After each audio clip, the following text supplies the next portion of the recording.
देते? माँ जी मकान गिरवी रख कर ही तो उन्होंने शादी की थी। अच्छा ठीक है, तो अपने बाप से कह देना कि जल्द से जल्द पैसों का इंतजाम करके भिजवा दे। ठीक है माँ जी। विनोद हो बेटा विनोद। जी माँ जी, आपने बुलाया? तुम्हें पता है अभी तक तुम्हारे ससुराल वालों ने दहेज के पैसे नहीं भिजवाए हैं। आप चिंता मत करो, मैं चुटकी बजा के सारे पैसे मंगवा लूंगा। ठीक है। बहू बहू। आई माँ जी। कहो माँ जी क्या बात हुई? अभी तक तुम्हारे पिताजी ने दहेज के पैसे नहीं भिजवाए? माँ जी पिताजी के पास पैसे नहीं है, वो कहाँ से भिजवाएंगे? विनोद हो बेटा विनोद। जी माँ जी। देख तेरी पत्नी कैसे क्या चिक्कर जवान चला रही है। तुम्हारी तो हिम्मत में बाजी से जवान लड़ा रही हो।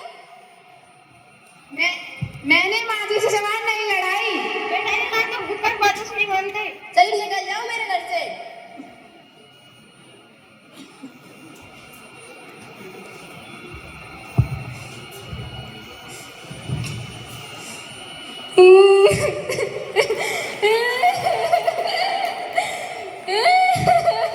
क्या हुआ बेटी, तुम यहाँ, वो भी अकेले, तुम्हारे साथ मेहमान जी नहीं आए? पिताजी उन्होंने मुझे घर से निकाल दिया। बोल रहे थे कि जब तक दहेज के पैसे नहीं भिजवाएंगे तुम्हें इस घर में नहीं रहने देंगे। वो ऐसा कैसे कर सकते हैं, उन्हें शादी में भी तो इतना सारा धन दिया था। पिताजी उन्होंने बोला है कि जब तक दहेज के पैसे नहीं भिजवाएंगे हम तुम्हें इस घर में नहीं रहने देंगे, निकल जाओ हमारे घर से। कोई बात नहीं बेटी, तुम यहीं रह लो। ठीक है पिताजी, और मैं उस घर में कभी लौट कर नहीं जाऊंगी। ठीक है।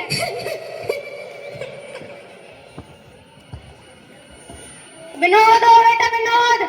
जी माँ जी, आपने बुलाया? तुम्हें पता है अपने गांव के बगल में एक लाला जी रहते हैं, उनकी एक बेटी और वे बीए पास है। तुम उनकी बेटी से शादी कर लो।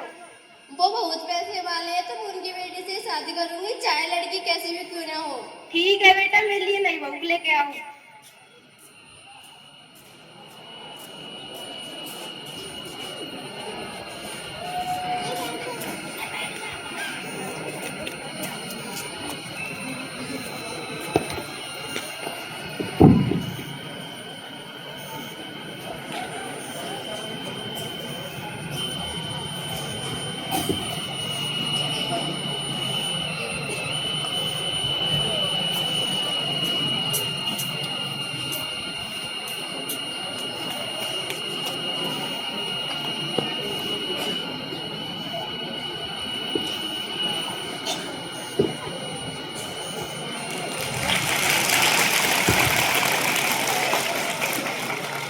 लो माँ जी, आपकी नई बहू आ गई।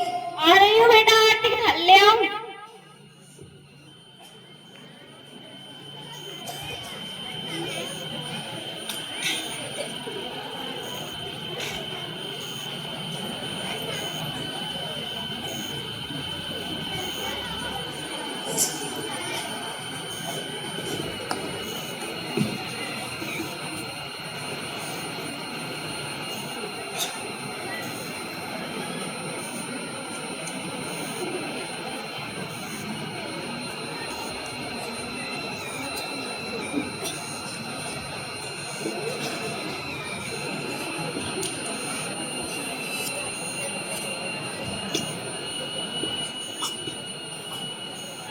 माँ जी के पैर तो छू लो।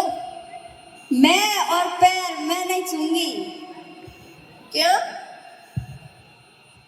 मैं यहाँ पर मेरे पिताजी के घर से मैं यहाँ पर पैर छूने के लिए आई हूँ। कोई बात नहीं बेटा, बहू नहीं है, सीख जाएगी। छी तो सही है मेरे तो। माँ जी आपकी लगी तो नहीं? नहीं बेटा, नहीं है, अभी सीख जाएगी बाद में। ठीक है। माँ जी ओ माँ जी, कहाँ है आप? क्या हुआ बहू? मेरे लिए कोल्ड ड्रिंक लेकर आओ। बेटा ये कोल्ड ड्रिंक क्या होती है? मेरे पिताजी ने दहेज में दी तो थी, वहाँ फ्रिज में रखी होगी। ठीक है बेटा, लाती हूँ।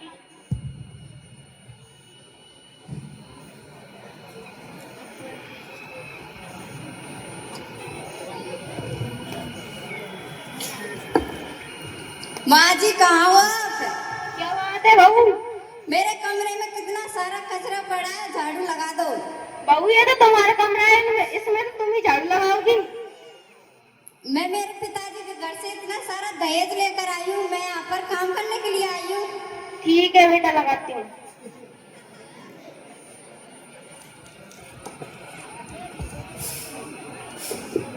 माँ जी आप झाड़ू लगा रही हो, पलक कहाँ पर है? बेटा वो तो बगीचे में घूमने गई है। पलक आ रही हो पलक, ये सब काम तो तुम्हारा है ना। मैंने मेरे पिताजी के घर कभी काम नहीं किया, मैं यहाँ पर काम करने के लिए आई हूँ। मैं वहाँ से बहुत सारा दहेज लेकर आई हूँ, मैं यहाँ पर काम नहीं करूंगी। माँ जी, ओ माँ जी, क्या हुआ बहू? मैं घूमने जा रही हूँ, आप घर का काम काज कर लेना। ठीक है बेटा।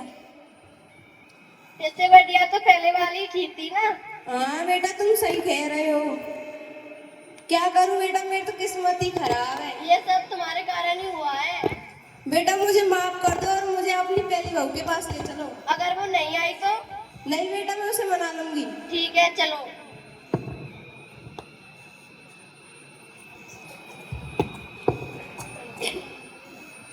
राम राम समधी जी, राम राम। राम राम समदर जी, बताइए यहाँ कैसे आना हुआ? हम हमारी बहू को लेने आए हैं। यहाँ आपकी कोई बहू नहीं रहती है, यहाँ पर मेरी बेटी रहती है जिसे आपने दहेज के कारण निकाल दिया। समधी जी हमसे भूल हो गई, हमें माफ कर दीजिए। ठीक है, मैं मेरी बेटी से पूछ कर आती हूँ। क्यों बेटी, तुम अपने ससुराल जाना चाहती हो? पिताजी इन्होंने मुझे दहेज के कारण घर से निकाल दिया और दूसरी शादी कर ली। जब उन्होंने इन्हें ठुकरा दिया तो ये अब यहाँ लौटे चले आए। मैं इनके साथ नहीं जाऊंगी। वैसे बेटी का घर तो ससुराल ही होता है। पिताजी जब ये आ ही गए हैं और आप इतना कह ही रहे हो तो फिर ठीक है, मैं इनके साथ चली जाऊंगी। ठीक है चलो। पर पिताजी इनसे एक बात बोल दो कि ऐसी गलती फिर ना करे। समझें जी, अब मैं अपनी बेटी को आपके साथ भेज तो रहा हूँ, लेकिन ऐसी परेशानी कभी नहीं होनी चाहिए। ठीक है समधी जी। ठीक है बेटी, चलो। हमें इस नाटक से यह शिक्षा मिलती है कि दहेज लेना और देना पाप होता है, क्योंकि यह लड़की के साथ साथ दोनों परिवारों को बर्बाद कर देता है।